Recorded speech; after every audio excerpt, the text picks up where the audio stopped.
Welcome to this episode of the Becoming a Papillionaire Show. Today's guest is Tony Guarnaccia. That's perfect. Yeah, you got it. Yeah, nice. First try. Tony's got a whole history of epic things. Was a professional classical musician, played violin. Yeah. And has actually touched a $20 million violin that is now sitting in the Smithsonian Museum. He also runs a platform called Castosity that helps podcasters have all sorts of deals, and people that want to be on podcasts develop a much easier system for getting on shows and having people say the right things and have the headshots without having to do all the emails and back and forth. Correct. So I can't even tell you how many of those I've done this week. Yeah. Like all the back and forth. Everyone just needs to get on the one sheet and on Castosity and just make that a lot easier for themselves.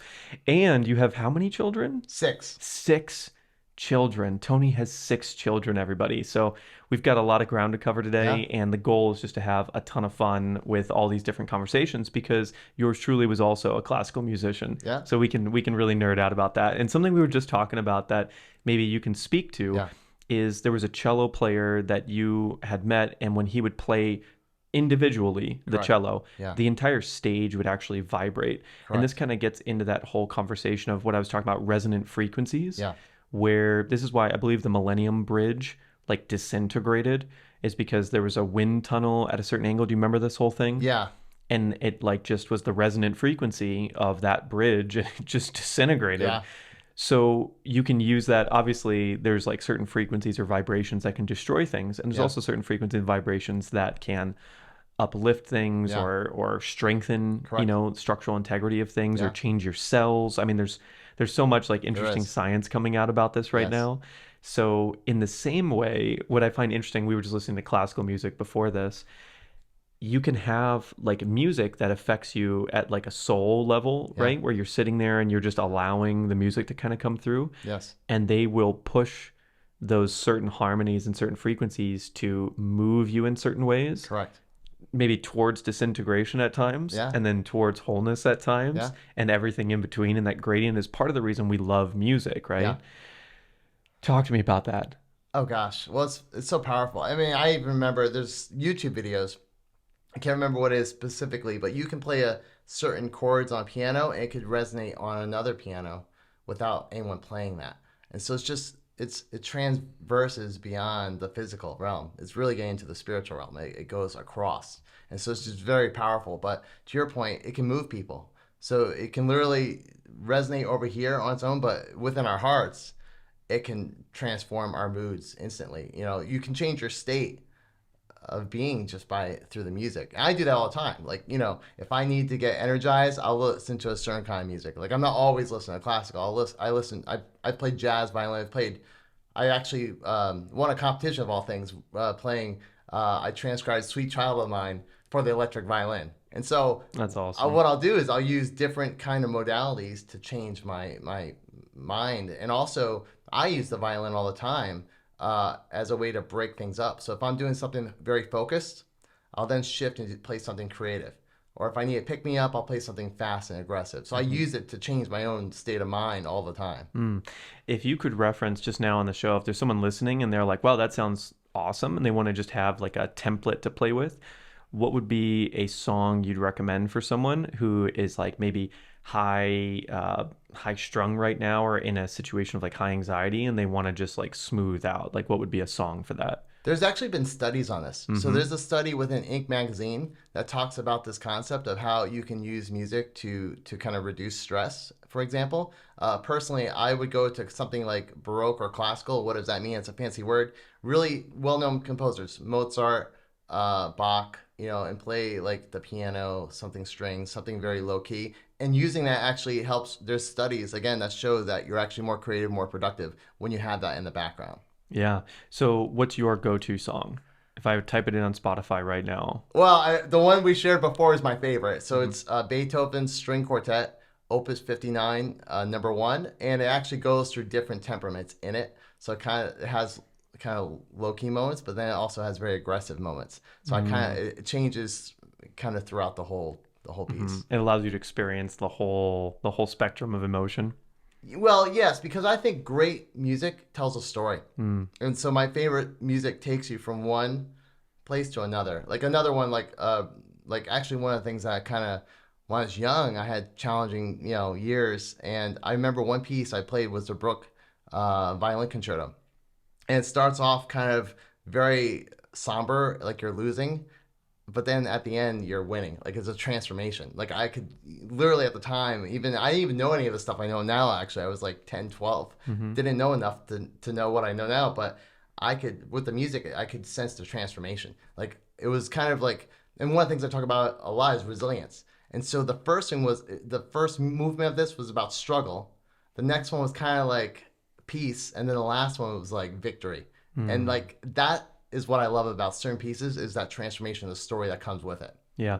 So when we listen to pieces like that, do you ever, I'm just getting this idea now, like I'd want to turn on a piece of music like that. Yeah. And say I'm in a place of struggle right now with Yeah. something, some category of life. Yeah. Do you think it would be beneficial if I were to think about that category and as I listen to the song, sort of dream up the future of where I'll get to peace and then get to victory in that particular aspect of life? Yeah, I mean, I think that's what I did unconsciously at that time in my age. Like I kind of saw, because you have to have a vision. You always have to have a vision. If you don't have a vision where you want to go, you're not going to get there. And so you have to be where you're at, but you have to kind of understand where you can be and transform into that person. Like that's why I'm thinking about personally a lot. Like you have to transform yourself into the person that's going to be that success in the future, whatever that next level of success is.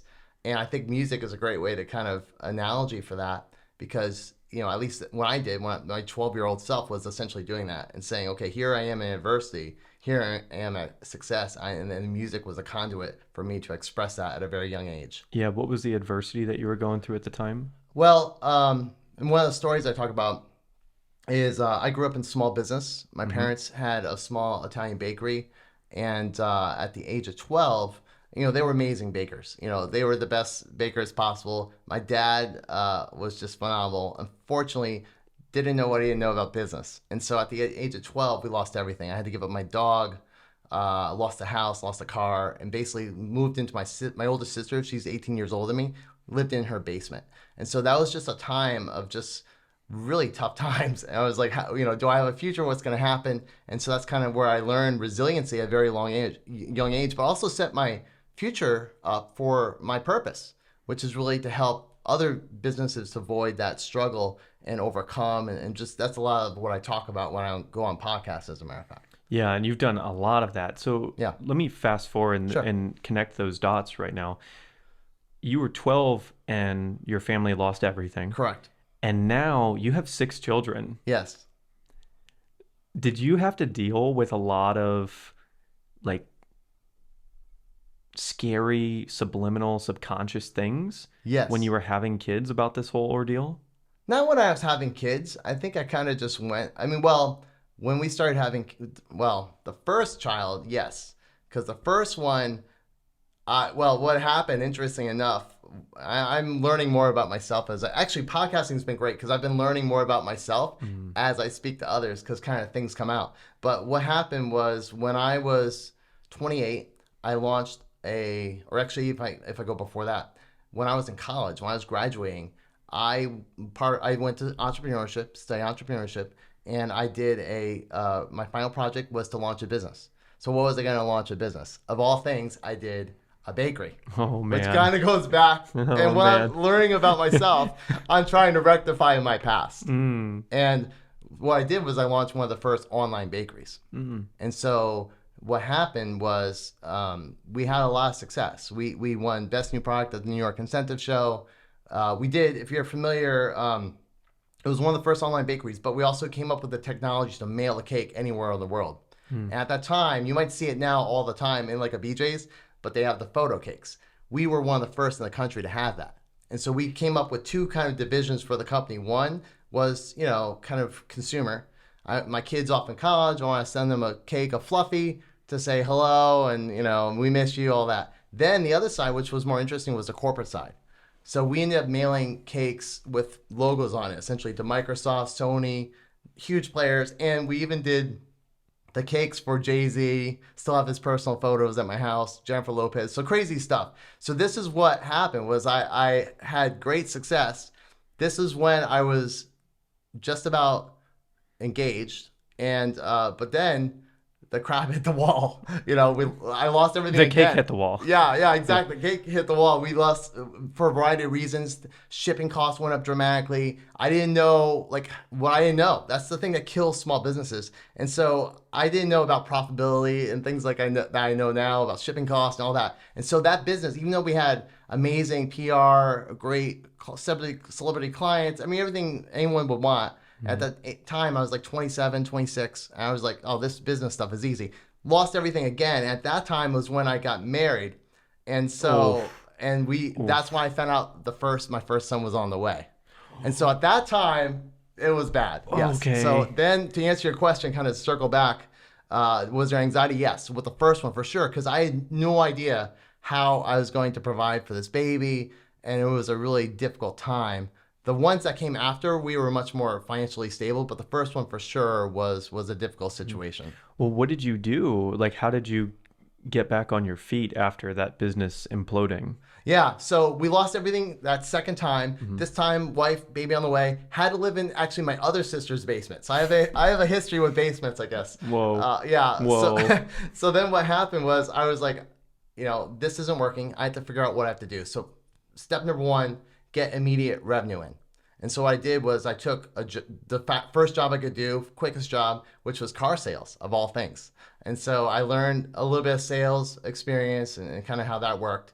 And then oddly enough, one of the ways I was able to get business for the cake business, the online bakery, was through SEO. And so this is in the late 90s. Unbelievably, nobody knew what SEO was back then. And I was looking for a job. And at that point, I was like, I had to get employment. I had to take a break from entrepreneurship. So I looked for a job that hired someone in SEO because at the time, I was like, I think there might be some potential in this area. I think there might be potential in data. Like, who knew where we go? So I took a job at a little agency that was struggling as well, but really starting to take off. They were just getting their wings. And at this point, did you have the first child already? He was on the way. Okay, so your wife was still pregnant. She was pregnant, and we had no insurance, and we were basically screwed. So my back was literally against the wall. And were you doing the car sales at the same time? Yeah. Okay, so the car sales and working with this small agency. Learning SEO. The car sale. I was looking for a job while I was at the car dealership. Of course, yeah. And then that's when I landed in this agency, got a job running their SEO, and then sure enough, this company just blew up. It blew up so big, so it ended up getting acquired by ADP, the payroll company, which had a division that also served automotive back then. And so I ended up running, which is crazy. I ended up running the B2B side for the payroll side, which is a whole other story how I got that. And then I ended up running all the automotive. So I ended up starting the digital program for Ford Motor Company, General Motors. I ran their program, like basically every automotive company in the world I've worked with, except for Honda, ironically. Yeah. So then that's actually double funny. Yeah. And we can talk about that later. But at this point in time, were you sleeping? Like, what was your relationship with your wife like? Yeah. It was a challenge. I mean, there was times where she wanted to kill me. I didn't blame her. I was like, I can actually kind of understand your point. Well, that's good that you had that mind. I had that mindset. Yeah. I was like, I would kill me too. But you know what? I kept going through and just kept opening doors, like knocking on doors. You have to keep knocking on doors until something opens and be persistent. Resiliency and persistency kind of brother and sister. So you have to keep going at it until something happens, and sure enough, breakthrough will eventually come. Yeah. What did the managers think of you? Were they like excited that you were so intense, or were they like, dude, chill? At the automotive or at the SEO agency? Yeah. They loved it because they had a very similar culture. They were very passionate. New York. Yeah. Yeah. And as a matter of fact, my first job, my first day on the job, I got the customer service person came up to me and she's like, yeah, you have to handle this call with the dealer. They're mad about their SEO. They don't think we did a good job. I'm like, I just got the job 5 minutes ago and here I am handling pissed off clients. And so that was so I jumped right in, and then things just it was just an unbelievable run I had. Yeah. Why do you think that is? That I had the run? Yeah. Like, why do you think you were able to step in and just do it? I think preparation. I think where you're going to end up, what you're doing now is preparing you for that period of time. And so when people get discouraged and say, hey, I'm not where I'm supposed to be, well, maybe because you're in the preparation stage, you're not ready. And I've been really meditating on a lot lately. You have to transform yourself into the future person you need to become, whether it's in health and relationships and business. So the person that you are down here that has that success is not the person you are today. So your job is to fill that gap and transform into that person. And that's when you're going to have success. Yeah. All right. What are you transforming right now in your own life? Oh gosh, I'm working on all sorts of areas. Health for the sake of many things. One, to actually fulfill the vision I have, I can't be in my state of health I'm in now. So I have to improve myself just to be around longer. So if I'm going to make as big of an impact, I mean, to me, impact is a function of how many people you influence and impact, the depth of the impact. But another part of it is the length of time. Yeah. And so can we talk about that? Like, what's the impact that you want to make, just to set context for this whole? Yeah. So my mission is really to democratize marketing. And this goes back to that 12-year-old kid that was struggling and saw his parents, disintegrate in some ways, like just the pressure and everything else. And so my mission is to really impact 1 million businesses so that they don't have that same struggle.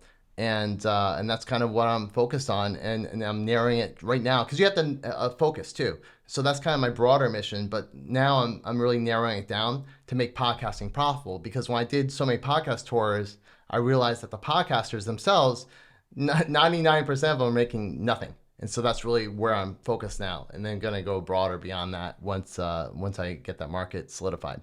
Got it. Okay, so save all these businesses that Correct. could have 12-year-olds that lose all of their things and have to go through that struggle. Correct. Okay, so then health is one of your big focuses right now. Correct. And you're transforming that so that you can be the person that will transform 1 million businesses. Correct. Yes. What's the other categories you're working on? Oh gosh. And also, I assume you're not like it sounds like if this is your belief, then jack of all trades is totally fine with you. And that's like a good thing. Because I believe that quote, by the way, is always cut off. Like they say, the jack of all trades is master of none. Yeah. That's only half the quote. Are you familiar? No, I didn't know that. There's another half of the quote. Really? Let me pull this up. Okay. I'll have to edit this. A jack of all trades is a master of none, but oftentimes better than a master of one. Oh, interesting. Isn't that interesting? That is interesting. Yeah. When you hear the whole quote. I did not know that. I did not know that. That's very cool. Yeah. Okay, so health is one thing you're transforming. What else? Oh, gosh. Relationships. One of my goals this year has been to build more relationships. As you know, we moved from New England down to Austin, and we just kind of jumped. So I know nobody here. You're like one of the first guys I met, and so really? Yeah, like I don't know many people at all, and so we kind of just jumped in. And so building relationships, the breadth of them, but also the depth of them, and so getting more and quality, and of course that starts at home. That means having improving my relationship with my wife and also with the kids and with God for that matter. Those are really the 3 relationships, or 4 when you count friends. Yeah. Are the kids starting to like it? Yes. Yeah, they're very happy here. Cool. They're just always, it's interesting because they're all different. My first son, he hated it. He fought us the whole way, then incorporated himself very well into school. He actually got homecoming or prom king, so he went from 0 to, hero. My middle daughter is like a magnet. They talk about magnetism, and she is literally that. She had multiple friends like the first days we were there. Like people are just attracted to her like a magnet, and she just, rolls with that. My older daughter took a longer time. She kind of simmers slower, but now she's got more quality. And she's not about quantity, she's about quality. So she's already getting some really close friends. So it's just interesting how they all have their own approach, and you learn a lot by studying your kids, just because you see yourself in them, but you also see how they're very different from you and how they handle things, and it's just been a very interesting time to see this. So there's 8 of you. How did you make that decision to move here from New York City? Well, it was actually Connecticut, but what happened was I wanted to re-engineer my life. And so what happened was at the time of the pandemic, and I think the pandemic's been good in that sense because it's caused everybody to kind of reevaluate where they are, their priorities. And so like so many people, that happened to me.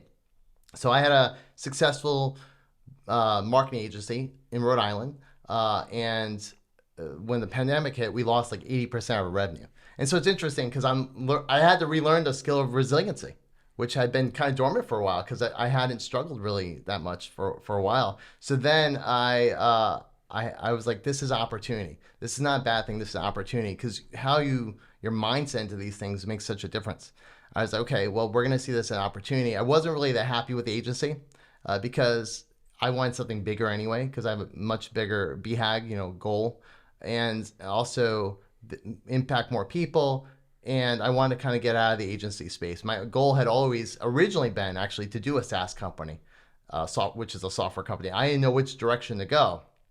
And so at the And time, just to define a couple terms, BHAG is big, hairy, audacious goal, and SaaS is software as a service. Yes. Which would be like Slack. Yes. Yes, exactly.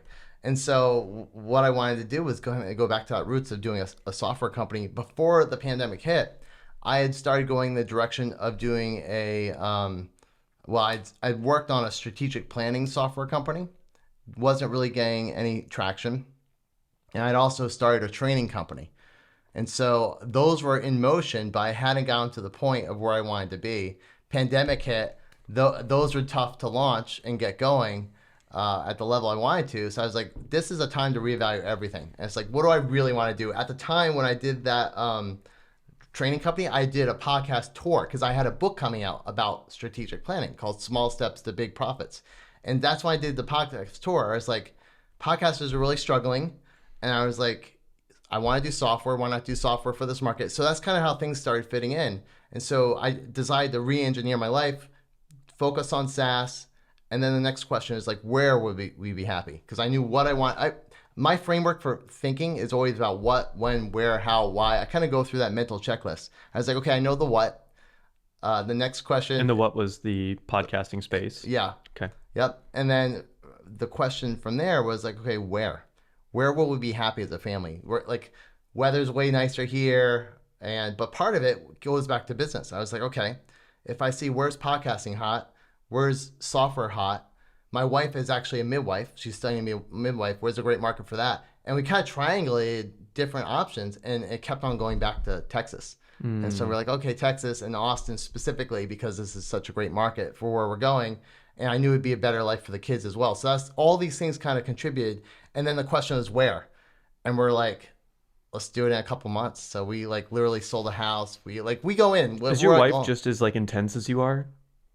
In different ways, yeah. Okay. Different, not in the same vein, but in her own way. Yes, absolutely. Yeah, because she's like, yeah, let's go in 2 months. You're like, there's 8 of us. Yeah, we just do it. In 2 months. We do it, yeah. Okay. Yeah.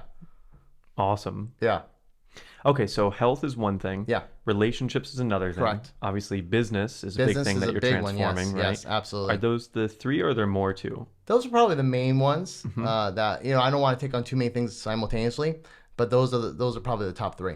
Got it. Yeah. So you also mentioned that let's kind of break down like what this looks like, right? So the 12-year-old crisis that happened in your family. Yeah. And your mission is to help 1 million businesses do really well. Yeah, well, right? And the term I have, honestly, it comes back again to my corporate experience. So working, I don't know if I mentioned before, but I've worked with Google and Ford and ADB, all of these great companies. And so the term I coined is called democratized marketing. And so my mission is to bring the strategies, tools, and resources that the best companies have to the smaller ones where they might be missing those areas. And one of the key things I noticed that they're missing is really how to do strategic planning, how to have a marketing message. And so a lot of those ideas I built originally in that software company I had before, which was for strategic planning and also for the training company I had, those weren't working because people, let's face it, nobody wants to buy strategy. It's not sexy. So I basically took those same concepts, re-engineered them, and put them into my podcasting software. Got it. So you just made it way more specific and approachable and like Correct. relevant for people. Correct.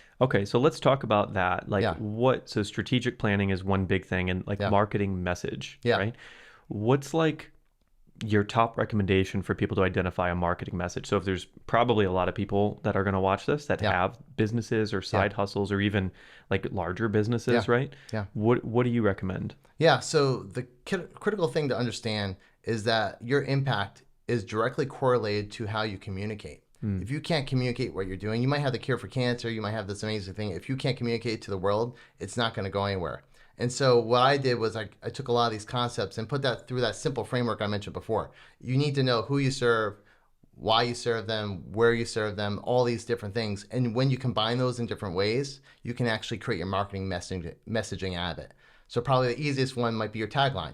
I do this for who, for what reason, so it has this impact. So just really simple ideas like that is what I try to incorporate. The most critical thing, though, is transformation. So ironically, circling back to what we first talked about, I had no idea we go in this direction, but to me, everything is transformation. You're going from point A to point B. And in business and marketing, that is what you're really selling. That is the transformation. So your messaging is how you communicate that transformation of taking them from point A to point B. That messaging is that bridge. And so in my trainings company I came up with, I have what's the notion called the results bridge. And so people want a result, and that result is a transformation from A to B. Your communication is how you message that. And it's really who you serve very specifically. That's the other key thing is specificity. You can't be broad, specifically who you serve, what you do. So the same framework I used to move here, which was the transformation, the same thing I used in music, it's all the same thing, which is so interesting because it's like people think it's here, but it's really everywhere. It's a universal truth. Correct. So I've been talking about this conversation a lot lately with one of my businesses, and the conversation is, and I'm curious what your opinion is on this and in your experience, like what works. In a lot of businesses, in a lot of contexts, people say, like, let's find a problem to solve or a pain point and create that bridge for them to get out of that pain. In my past, I was, let's call it a healer, right? Like a physical therapist, sort of, right? And I would take people out of pain and they would start in pain, they would end out of pain. The problem was always that once people get out of pain, they stopped doing things to progress, to become resilient, which was the next part of the journey, right? And then once you became resilient, then it's like just have fun and like enjoy building, enormous amounts of resilience at that point so that it becomes like a habit. So like health became a habit for people, as opposed to like right now you're like, okay, my health is here and I need it to be there. Well, if you get there and then you stop doing things, then you'll eventually go back to here, right? Or closer to there. So one of our companies, we've designed the main product to be healing an injury, right? And that's like the way that it's marketed, the digital side of it. I've just recently in this last week been like, you know what? I don't want to do that anymore, because the more I talk about it and the more I spend time with people, the more I realize like that's not what we're doing. I do get it from a marketing perspective, but I don't think it's A, telling the story that we want to tell, and B, attracting the type of people that are actually attracted to this work once they get into it. So there's this through line of marketing where it's like find a problem and solve the problem. So then that could be like medical anything, right? Name a medication, and that's the marketing strategy, right? However, then you get things like a Tesla Roadster, right? And it's like that is not a pain. Right. There is someone wants to be represented as something or have an experience, right? And I think that's a different marketing through line that I'm way more attracted to now. And I feel like as a society, we're maybe moving more towards those types of marketing working rather than the pain marketing working. So the new thing that I've been engineering us to is like, okay, instead of teaching people how to heal their pain, which is going to happen no matter what, they actually don't need to know that that's going to happen. They could just be a perk. But the real thing is like, let's build that resilient body that you can play in and create this beautiful groundedness and coherence and presence in your body so that you just feel amazing and you can do anything that you want to do. And the body will never be the thing that holds you back. It'll be the thing that propels you forward. Right. That to me sounds way more appealing and attractive than like, let's get you out of pain. Yeah. Well, I think it's interesting because I have diagrams for all these because I'm very visual and I'm kind of a psycho. I love it. I love it. But to me, I couldn't tell at all. Yeah, I think it's a continuum. And so in my diagram, I'll have to send it to you afterwards, but it goes from pain to really gain. And so from pain to the middle stage, essentially, is that healing stage. After that, So I have a diagram. Can I reference it?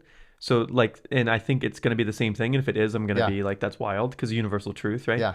So it's like the 5 P's that I talk about. Yeah. Pain to peace. Yeah. Peace to play, play to progress, progress to fulfillment with a P. Yeah. Same idea. Yes, exactly. And I think the sales approach is different though, because usually the people that are from pain to the middle, they really want to get their pain solved. Then beyond that, it's really getting to the next level, ascending to the next level. But the other big driver is loss aversion. So like for me personally, going through the loss the second time, like financial loss the second time, was much harder than the 12-year-old. I think the 12-year-old version was more impactful because I was too young. But having a level of success, or actually even more, the more recent one, when the agency, that's probably a better example. When that tanked, that was a That's harder. the 80% revenue Yeah, disappeared because of exactly. COVID. That's Yeah. a much harder pain because you're having loss. So loss, this is basic sales. We all learn. And you had 6 kids. Right. Yeah. So having, loss is always a bigger driver. So I think there's like 3 of them. There's one, which is getting out of pain. The other one is getting to the kind of the next level, which is really the gain. And then the other part is the aversion of the loss, because that's the worst one, for many people. And so I think kind of looking at that continuum, and each people are at different levels. And, I remember in college, you learn Maslow's hierarchies of the needs. And if you go back to the Maslow hierarchy of needs, it really maps to that. At the base level, you have, hey, can I breathe? That's probably an important thing. And then, can I eat? Do I have shelter? And so as you go up, and people get, at higher levels, then they're looking more for to get not so much the pain. They don't have that problem. They're looking for really ascendancy of gain. And really, that's when you're getting into my purpose in life and things like that. Yeah. The ironic thing, though, is when you're down here at the lowest levels, when you actually focus on purpose, you actually propel faster. And but a lot of times they're not in that position to see that, unfortunately. So then from a marketing standpoint, in your experience and like what you're seeing with Castosity growing, what do you recommend as like, because the idea for us was like, okay, the bigger brand is like, okay, we want to speak to the vision of what you can become through this work, rather than like the starting point of this work. We can mention that starting point, but what do you recommend? Like, how do you lay that out so that if like, as an example, right? I mean, I'm going to reference Tesla again, where it's like they started with the very, very high end, like you're a badass if you buy this car, right? And now they have like the Model 3, which is, if they had released that first, it'd be like a little put car, right? Like it's a very nice car, right? But because they released a $200,000 car at first, if you see the opportunity to buy a $40,000 car from a $200,000 car company, you're like, whoa, that's awesome, right? So in regards to like what you're recommending, even with like your podcast hosts that you're helping build these income streams and these million hosts you're probably going to help, right? What do you recommend as like a branding strategy for that in regards to like this level system that you just mentioned? Of course you want the whole system, right? And that's the depth that you're talking about in relationship. But how do they speak about it? I think it depends on your launch strategy. So it's a function of the ticket of if it's a higher ticket product, which is what Tesla was, they went through what's called the market skimming approach. And so what they did was they had a higher ticket, less volume, and that attracted, higher income earners, and where they could fulfill that. They wouldn't have to have the demands of creating all these cars, which at the time they had a hard time doing the volume, when that was without all the global supply chain issues we have today. So I think for them, if you're selling high ticket and you have a very narrow audience and you want to kind of serve that audience at the highest level, then you want to have a skimming approach. And so you're better off going high end. And I've as it may be, I've had a lot of experience, ironically, in the luxury market. So selling like multi-million-dollar weddings and just like ridiculous things like that, yachts, all that kind of stuff. You sold yachts through magazines and things like that. Yes, Epic. Yes. You sold a yacht through a magazine? Is that just like you try to reach 10 million people and like 3 of them will call you? Well, no, like I used to do a lot of consulting. Like for one of my clients was Wedding Style magazine. And say they do like a lot of the celebrity weddings and like within those magazines there's ads, almost like a Rob Report, same kind of idea. And so you can go very high end. But for those people, you want scarcity. And so for me, I'm on the problem side. There's more people, unfortunately, in this world, there's more people with problems than there's people that want to get to the next level and want to get the gains. And so for me, for my software, we're going more on the problem side because it's a bigger market and we're doing a kind of a high volume approach because the software, there's no incremental cost for doing more licenses for the software, as an example. Yeah. Okay. So now that we have like a little bit of a background on what Castosity is, the podcasting platform, which is, And to give the full context before we get into this question, Yeah. it's a platform where podcast guests can create a one-page document that has like their bio, their headshot, relevant links, Correct. variations of bio photos, and potentially different things that people can use to describe them, Yes. affiliate, sign up things if they need that, right? Correct. Anything you might need on one page, right? Yeah, and so it's really our first release of the software. Our mission for Castosity is to make podcasting profitable. So kind of going back. Yeah. And this is where we're going. So that's the context, right? Yeah. And you work with podcast hosts. Correct. On properly being able to monetize their podcast easily. Correct. Right? And being able to do it at a higher level than most podcast hosts do it, because Correct. most of the time they'll get like an ad that will run on the show and they'll get some affiliate links. Correct. What you're doing is you're allowing not just the host to be able to get these ads and things like that, but also the guests, if they have something that they want to sell, that they could sponsor various shows or even the shows that they're on. Correct. To continuously promote their stuff. And you make it so there's like agreements, right? Ahead of time. So it's like 3 posts plus whatever, right? Right. So that's your service, right? And you're helping 1 million business owners avoid the fallout of your 12-year-old self. Yes. So now with all of that context and you referenced the marketing Maslow's hierarchy, right? Now give us like your Castosity pitch, and then we can start to pick out like where on this diagram of pain to peace to play to all that stuff that you're speaking to. Yeah. So Castosity is really simple. Our mission is to make podcasting profitable. We do that by helping podcasters and their guests. And really, if you think about it, podcast interviews. Podcast interviews represent 30% of the market of all podcasts, and it's growing at the fastest rate. So we're laser focused on that market. So the who would be and the what is the podcast interviews, and it's to make those profitable. And we do that specifically by helping automating 90% of the effort necessary to market and monetize a podcast interview. Got it. And what are you finding is the best way to market and monetize podcasts? Yeah, so I think the beauty of interviews is it's 2 sides of the table. And so you can share audiences, you can kind of collaborate, you can do joint ventures, you can do offers. And the funny thing is, in the corporate world, this is done all the time. So I helped launch, as I mentioned before, I launched the Ford Motor Company ad program, Google Ads program. And we actually did... for the whole company? For all the dealers, yeah. Whoa. And the way we launched that was through joint ventures. Like we basically did a joint venture with Ford and we did a joint venture with Google. And that's how we grew. Like Ford wasn't spending all this money advertising, Google, like, hey, you should do Google ads. And Ford, Google wasn't advertising. And, one of the biggest advertising, companies, now, of course, they're doing the occasional Super Bowl, they'll do something. But the biggest company in the world is not doing ads. And they serve ads. They're doing joint ventures. And so people don't know that. And so sadly, small businesses don't do joint ventures. They don't do co-marketing. And specifically to this audience, podcasters don't do it. So a lot of times the podcaster will spend all this time editing, producing, promoting a show. The guest comes on and then the guest does nothing. Like there's no promotion. And so to me, that was crazy. I was like, okay, well, how can we make that happen? Well, first of all, they need marketing assets. And it's got to be quick and easy and profitable for both sides. And so how do I enable it to happen? So we have a system that automates the marketing for both sides. So I can now send banner ads that will promote it for you, for me. Do joint ventures so I can monetize. So for instance, if you have an offer or I have an offer, you can incorporate it into your show notes automatically. You can add it to your social media posts. So just really greasing the skids of doing the marketing monetization on both sides. And the product we're launching with is the one sheet, because at the end of the day, we're a data company. Where's all the data that would go into these posts, that would house the offers, that would house the content? Well, most of it's in the one sheet. Because if you bring in for my topics, my questions, my headshot, it makes adding that to a social media post, for instance, so much easier. Adding to your blog so much easier. So that's really what we're trying to do, is take the data from the one sheet, data from the sponsor, data from the podcaster, and from the episode itself, aggregate those 4 or 5 data sources, and then producing content and offers out of those.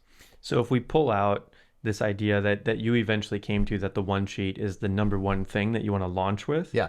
And then you'll add all these other things and create different products and create like all this community things that will happen with Castosity. What's the universal truth kind of sitting in there that brought you to the idea that the one sheet was the most important thing that anyone could use to figure out what the most important thing about their business is? Yeah, so and it's interesting because I still do some CMO consulting, so I'll help launch other companies. And so I was helping kind of this kid, a young guy starting off. He wants to do a, I think it's a matching service for in the fishing industry. And he's like, do I start with their fishing guides? Like they'll take you out, show you where to fish and all that. And he's like, he was targeting the guides. I was like, no, you don't want to target the guides. You have to target the consumers because they're going to buy it. And so a basic universal principle is start with demand. You know, whenever you're launching something, you create demand first. So in terms of the podcast universe, the guests that are being on these shows are really the demand side because they want to be on the host's show, but also they might be in the market to do the joint ventures. They might be in the market to be a sponsor. So where you're starting with a sponsorship model, it might be just with your guests. And what would you do? Say, hey, look, the interview's free, but if you also want to have it on my blog, which has inherent SEO value, if you also want me to distribute to my email list where there's thousands of people, I can promote your offer. All of a sudden, your lowest hanging fruit is literally right there in front of you. Your guest could be your greatest sponsor to get you started. Once you get going, you get the what I call the flywheel effect. You get that going, then you get the bigger sponsors. But a great place to start, which the average podcaster doesn't have a massive business. They're starting small. So that, to me, that's the best place to start, is start with the demand. Where's the demand coming from the guest? How do we make it easy for the guest to go on the show? Podcast one sheet. Got it. Wow. Beautiful. This is such a common thing in Austin. So let's just talk about like a coaching business, right? Yeah. So it's ephemeral, the value of it, right? Yeah. What does someone do to launch their coaching business? Well, I feel like I have somewhat of an unfair advantage here because I actually got mentored by Alan Weiss, who literally wrote the book on how to become a coach. So literally. If you look up $1 Million Coaching on Amazon, he's the best known person in the coaching industry. I think he's 80 years old now, still amazing. And so I used to have weekly calls with him. Why? What? Why? I hired him as my coach. That's amazing. Yeah. So if you want to be the best, you got to work with the best. So you have to hire coaches. What year did you hire him in? This was at the beginning of the pandemic, before when I was going down the results going down the training route, because I wanted to do training and coaching at the time. I was like, I got to find the best person in the world. I read a bunch of books. I was like, this guy seems the sharpest. I'm going to hire him. So you just called him? Just like found his email somehow? No, what happened was I subscribed to his newsletter, and then every once in a while he'd have an offer for coaching. I saw it. I was like, I'm going to jump on this. I had already read his book. I had emailed him a couple times, built a relationship. In fact, I mean, we're fairly close. My brother actually is a world-renowned artist. He actually bought a painting for my brother. And so literally my brother's painting is sitting in his house. So we built a really good relationship over this period of time. You know, we're Facebook friends and all that. And so, so what he told me to do, it's interesting. I've heard this advice elsewhere, but essentially what you want to do is take a look at your existing relationships and kind of score them in a sense of who's most willing to help you, who has influence, so you want to start with some list of people. The easiest thing to do for most people is just go on LinkedIn. So you have, and this is from a business side. Health coaching would be different, but I'm just saying from a business context. So you really make that list, and then it's real simple. You start calling them, and offer them some value. That's the easiest way to do it. You build a relationship, and then from there you can start getting some opportunities that would branch out from there. Yeah. So what was the process that he brought you through because at that point, Castosity was not on your radar. I hadn't even started it yet. Yeah. No. So what was like the first steps that he brought you through that brought you to this point? Well, at the time, we were working on. Well, actually, it started with our messaging. Like, what was my mission from a coaching perspective? What was it going to do? And what I came up with him was I was going to dramatically. I'm trying to remember it. This was a while ago, a couple of years ago, but it was something along the lines of dramatically impact your business through XYZ, something along those lines. So you want to first come up with what your message is, what you're going to do to impact a business. And then literally it's just like calling all your contacts, starting there. Asking for referrals is very powerful as well. So we just went through that process, and that's how we applied it. I stopped working with him before I started Castosity. But ironically, I'll probably be going back to him at some point because I think he's in the Speakers Bureau Hall of Fame. And there's not much of a leap between creating a one sheet for podcasts, and there's also something called speaker one sheet, which is to speak on stages. So there's a lot of overlap. So I'm sure we'll be crossing paths again very soon. Awesome. Awesome. So he kind of helped you build the internal frameworks that got you to the point where you started to say, okay, custosity is going to be the thing. Yeah, I started thinking about it. I mean, it was interesting because it's not one person or one thing. It's kind of an aggregation of different things from different angles. And so it was kind of like my own life choices, what was happening with my agency, where I saw things going with the training company and my consulting. So all these things kind of contributed to where I am today. Just like whatever I'm doing now, like this moment, like right here, is going to contribute to where I am in the future. It all kind of stacks upon itself. Yeah. How do you do this with 6 kids? Yeah, well, I think you have to have a certain level of... Is your wife just incredible? She is incredible. Okay. Yeah, like I could not do this without her. She's much more organized than me. Yeah. Okay, I feel like now I have to go back and be like, how did you find her that has allowed you to have this incredibly large family and just be able to do all of this? How did you find her? What did you do? Well, ironically, this goes back to where we started, classical music. So what happened was I was a professional violinist, but most of my income was coming through teaching. And she wanted a violin teacher. I happened to be the guy. Ironically, though. You with a student? Yes, I know. It's awful. It's awful. I mean, it's been a long time now, so I feel like it's okay. It's okay, yeah. It's funny, though, because she actually got me in trouble because at the time, I've always been entrepreneurial. I always had a full stack of things to do. And so I literally blew her off for like months. I wouldn't take her as a student. I had never met her. And she called up the studio, got me in trouble. I finally took her. And I was like, okay, here comes trouble. And that's, it's kind of where we are today. Here comes trouble. Yeah. Indeed. Wow. Yeah. Okay, so she helps a lot. Yes. What else? Do you get the kids involved? Do you talk to them about everything that's happening? Yeah. Like how many hours a day would you say you're able to do your work side of things? Yeah.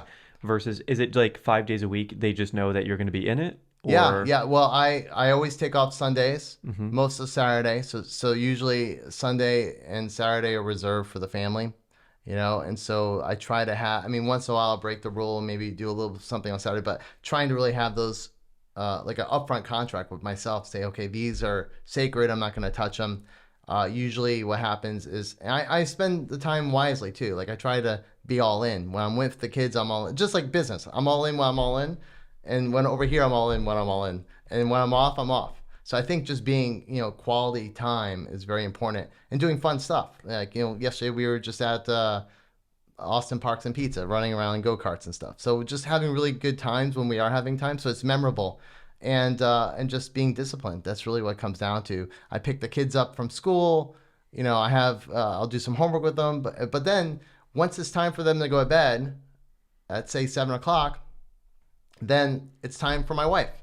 And so just dividing the time out and being very specific with what you're going to do in that time is really how you manage all that.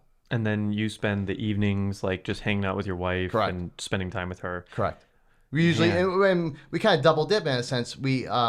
That's when we exercise. So a lot of times if I'm going to run, I don't run by myself. You run with her? I run with her. Aww. So that's where we have our time together. And so it's just being smarter with time. Even if I'm doing weight training, she's going to start weight training with me now. So then we can still spend time. So just using the time and maximizing and doing things simultaneously, you can get a lot more traction. Okay, so now let's dig into that just a little bit. Because sure. it may just be an easy answer, but you're doing all these things together with her. Yeah. There's a lot of communication in the world right now where it's like, the idea being like you don't want to change someone, right? Yeah. However, like what is partnership if not becoming more like each other and wanting to spend time together? What do you think the secret is that you two want to do these things together? I think you don't always want to. Just to be real. Yeah. Go into that. Yeah. I think you just make, again, I think you make the decisions beforehand. Just like, I decided this week I'm not going to have chocolate cake.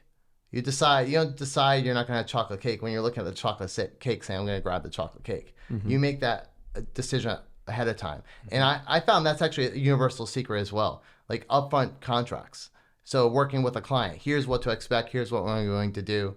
It avoids miscommunication problems. When you're delivering software, they call it onboarding, is a whole discipline within software. But guess what? That's really an upfront contract of what to expect. So using that with the kids, be home by this time, or you're gonna be in trouble, or there's gonna be consequences. So what do you do with your wife in regards to that? And what does she do with you? You can't really. well, specific to the like Yeah. a running, we say, hey, we're gonna run at 8 o'clock. We're gonna run. Boom, that's it. Even if I feel like crap, I'm still gonna go because I made that commitment. So that's kind of how it goes. But we're not perfect. Yeah, sometimes we're Yeah. off track and we don't listen to each other. Yeah. Do you have any advice for people that are looking for a relationship like that? What would you recommend? Like, how did you know that, Trouble, aka your wife, was Yeah. going to be a good partner to have for children? Oh gosh, I think it just depends on their. You have to have That's a good question. I think their heart, like making sure they have a good heart. That's where I started, honestly, with her. I could tell she had a good heart, and the rest would work out. Like that. And she reminded me of my grandmother of all things. When I very first met her, and I just knew my grandmother was an amazing person. So that was kind of how it came to be. It's just, and then you have alignment in core value, like our values are same. So you want to have alignment in certain things. You want to have diversity in some things, but in some things you want to have alignment, like your values. So what are the values that you have in alignment with her? And also, can you talk to me about, I'll remember the values thing, but maybe this one first. Yeah. Talk to me about what it means to have like a good heart. Like, what does that feel like? Like, what was it about her that you knew? I think a good heart starts with love. So you're a giver. You're looking for the benefit of others, and she demonstrates that every day with the kids and with me. I mean, she's always self-sacrificial, and so that's kind of I think love and your heart are kind of correlated.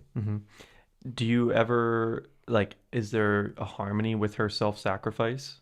Like where she also takes care of herself? Is there also that? Yeah. There's always, always a balance because she'll sacrifice, but then I'll sacrifice too. So we're both sacrificing for each other, and that's what love is. It's not a one way. If someone's just the only one sacrificing, that's not going to persist because it's the relationship's off balance.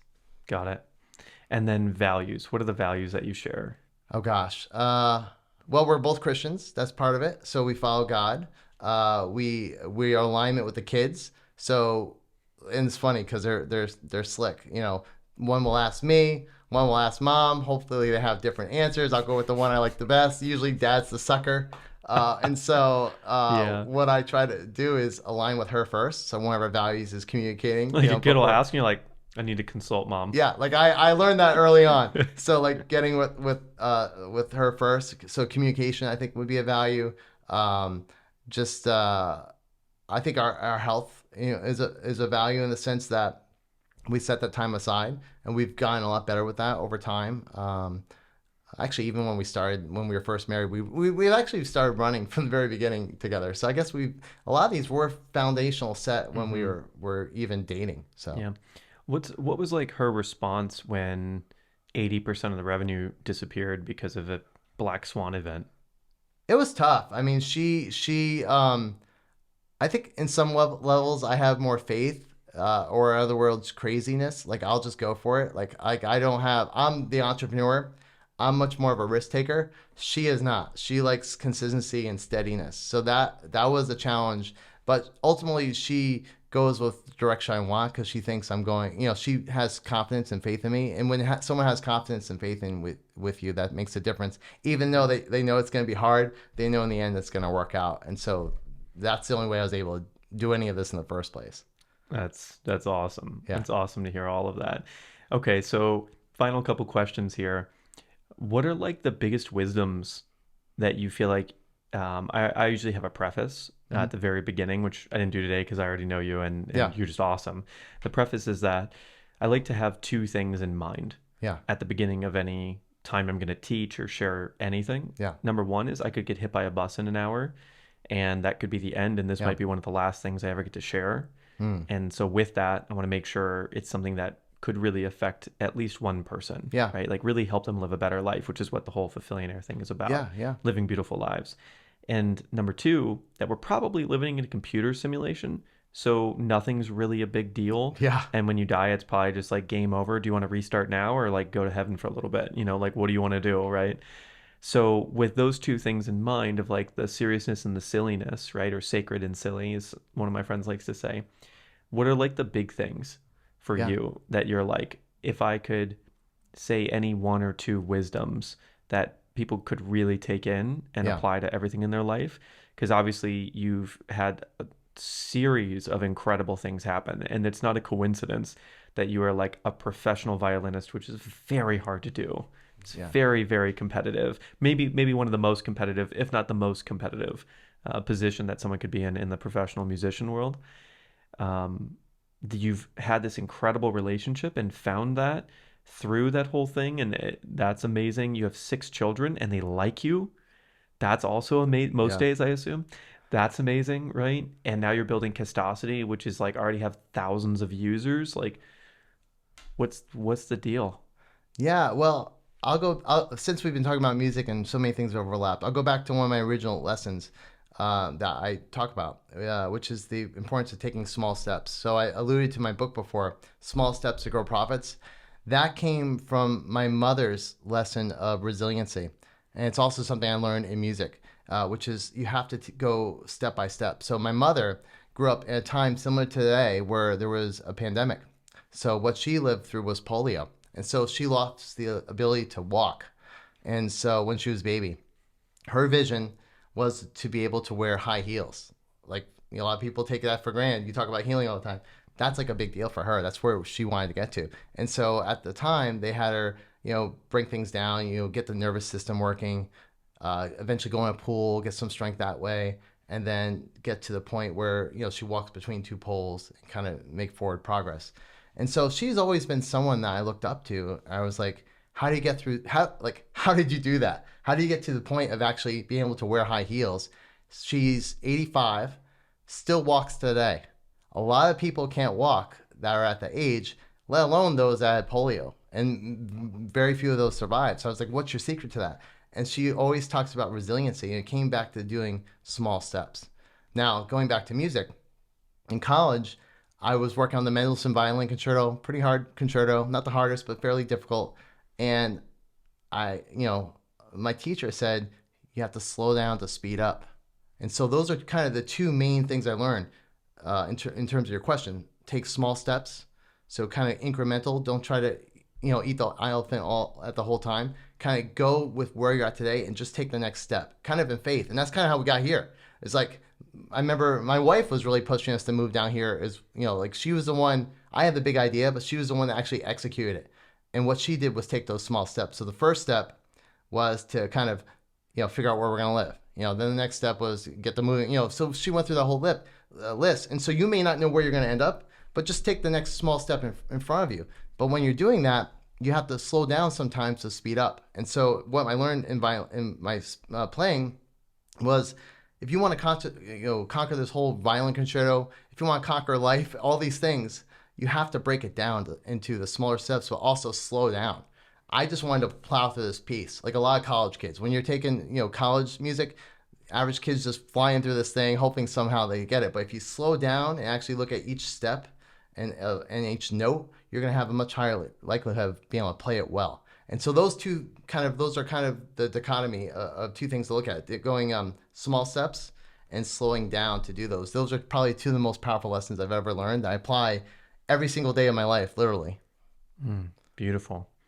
Do you think your wife would come on the show? Yeah, she probably would. Awesome. She'll contradict everything I said. No, this guy's a nut job. No, but yeah. I definitely want to hear her side of all this. I'm very curious. I'm in trouble now. Yeah. Awesome. Yeah. Okay, so when people fall in love with you and they want to learn more about all of these things, you've got your book, Small Steps to Big Profits, right? I'll link that below in the show notes. And you've got Castosity. Is that public? Is that available? Yeah, right now it's public. The best place to go to actually get access to software is podcastonesheet.com. Got it. Okay, so we'll put that below as well. Awesome. Is there any other way people can stalk you or learn more about all this stuff that you do? Yeah, so if you want to connect to me personally, get my social media links, all that, you go to Meet Tony G, because no one can say my last name, MeetTonyG.com. Except for you. Got it. You got it. Yeah. Okay, meettonyg.com. Yeah. Awesome. Well, thank you so much for coming on the show. Yeah, this was a pleasure.